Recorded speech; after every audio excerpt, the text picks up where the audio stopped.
Hello everyone, this is Gary from the Seer's Cave, and I thought I would do a little video as a response really to some of the comments and the compliments really and the sort of admiring comments that I've had with regard to my jewellery and the rings that I wear and what have you. So I thought I would try to do a little close-up on some of them for you, talk about their meaning, what they're made of, and their significance for me. So the one I'm going to begin with, which was just determined to get on camera there, is very, very old, and it's this dragon ring, which was a present from my mother, and I've had this for many, many, many years. It is silver, and I've actually got a little bit of extra light on here, really just to sort of help you see these a little bit more clearly. The stone in the center is a clear Swarovski crystal, and what you find is that it is white, but it also picks up a lot of other colors as well. And it's interesting because in take one of this video, this is actually take two, in take one of this video I didn't have the light on, and it was impossible to get it to show white, because what we were getting was all of the other colours refracting in it. But now we've got the light on, we've got kind of the opposite issue. So, bear in mind it does reflect and refract a lot of different colours, and you can see a couple of them there. And what we have is a dragon with its tail forming the band of the ring, and as you can see there, the tail kind of comes round and the end of the tail just forms the ring here. And for me, the significance of the white crystal is the reminder that we walk in light, and that we have this white light around us, protecting us and with us at all times. We simply have to call on it and remember that it is there. But also the other colours that I regularly see in this crystal refracted are a reminder that we also have all these vibrant colours around us, be they the colours of our chakras, from root to crown chakra, or even the colours of our aura. We have all these beautiful blues and pinks and purples and oranges and various other colours that appear. So we are beings of light, and we do have light around us. And bear in mind that our moods can affect our aura and the lights that we project and the colours that we project. So that's my first ring, which is my dragon ring. My second ring that I'm going to show you, and you'll notice a little bit of a theme, is another dragon ring, but this one is one that I bought a little while ago. And this is the reason that I put this light on, because the crystal in this one is Swarovski again, and it's purple, which to me is a representation of the third eye chakra and the colour of spirituality. And I just love this ring. It's actually pewter, this one, rather than silver. And if I bring this one up closer, you can see that we have the two dragon heads at the top, and then the tails at the bottom, and the actual bodies of the dragon wrap around the crystal. So as I say, the light is very bright, but I put it on so that you could see the magnificent colour, which is purple, kind of a really deep, rich purple in this ring. And again, this is, for me, this is the colour of spirit and intuition, and as I say, it has that third eye connection. And I usually wear these two rings as a pair, so I'm just going to pop them both there. I usually wear those two as a pair. Now, recently I acquired two other rings They're not terribly expensive rings, but I do love them nonetheless.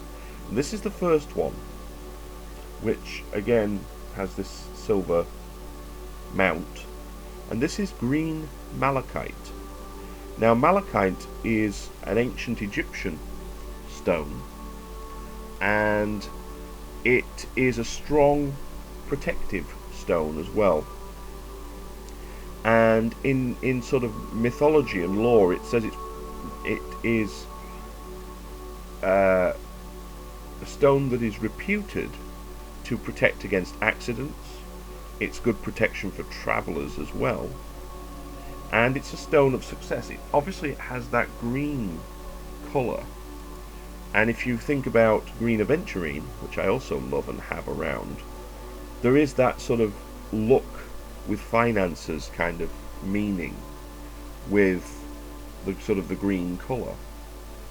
And it's quite interesting because it's one of these sort of ancient stones that, very much like lapis lazuli, was crushed up and used as an eye makeup, like an eyeshadow, in ancient Egypt. So it also has a very sort of ancient link there. And it also has a reputation for warding off the evil eye. And it very much is a stone that it has a sort of a nickname which I've discovered, which is the mirror of the soul. And I must admit, I do think of this stone very much as being like a seeing eye. It's one of two stones that I have that I think of like that. So, you know, we have this, and I do love the sort of the way it bands. You often find that malachite has deposits of azurite in it as well, so you get this kind of green and blue effect, and you can see the different colours of the bands here.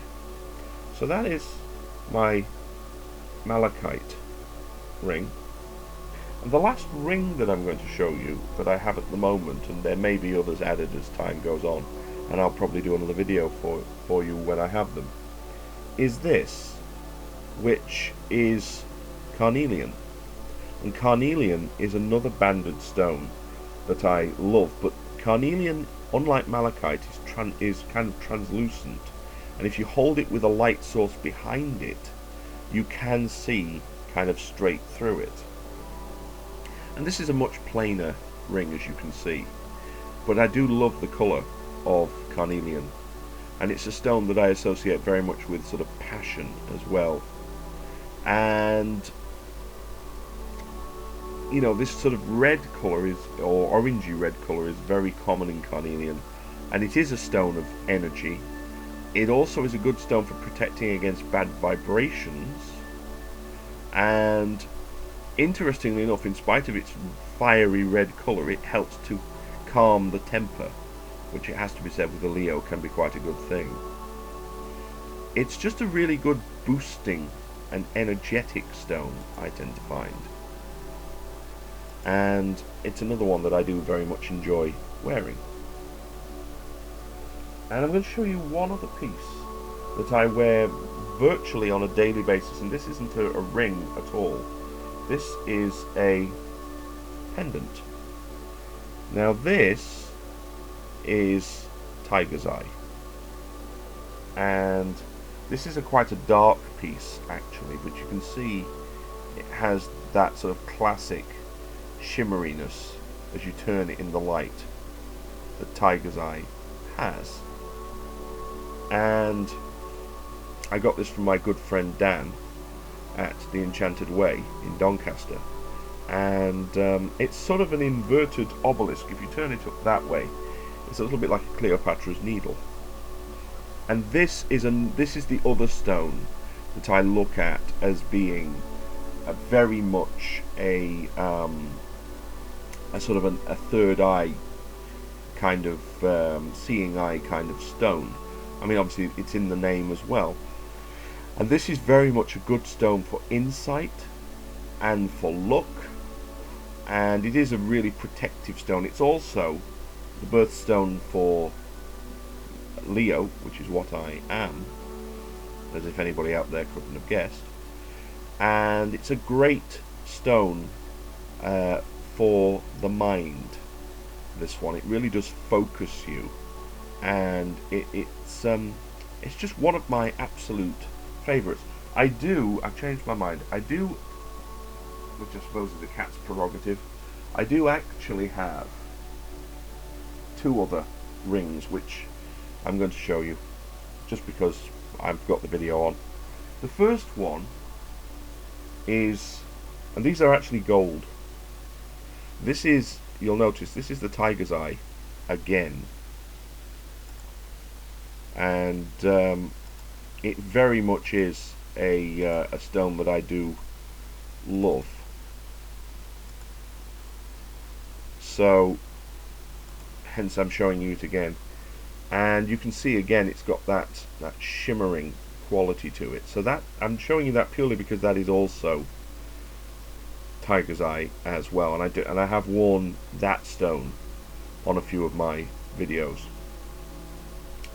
And the other one which I have is, this probably looks a little bit like aventurine on the video here, but it's actually not. This is bloodstone, and bloodstone, it's a funny thing because I often get the name of this stone wrong when I'm talking to people about it. I sometimes refer to it as dragon's blood. I have no idea why, but the thing with bloodstone is that you get these little flecks of red in it, and you know, these in legend were reputed to be the blood of Christ.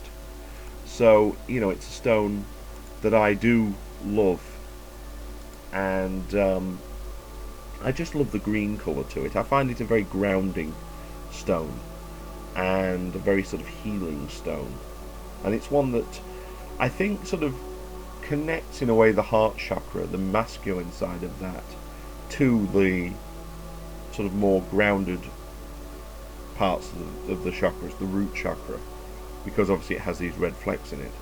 So that's the other one that I have, and you know, that's again, that one is gold. And the other thing that I tend to wear is, which I've actually got on at the moment, is a little cage that you can put different stones in. It's not so pretty, so I'm not showing it on camera, but I do wear that as well, and because I obviously have all these crystals to choose from, I can simply, you know, choose a crystal like, for example, you know, smoky quartz or something, and use that in the cage on a daily basis if I need to. So I hope you've enjoyed this little walk around my jewellery. As I say, as I get new pieces, I will record other videos for you, and just, you know, give you a little insight into some of my bling, so to speak. Please feel free to post me some comments and let me know what you think. I would love to see video responses, in particular, of your own jewellery, your own rings, amulets, necklaces, whatever you enjoy wearing, especially if it has crystals and stones in it. I want to wish you all a wonderful, rainbow-coloured, happy, fantastic day. Enjoy your jewellery, enjoy your stones and crystals, and love, light, blessings, and frith to you all.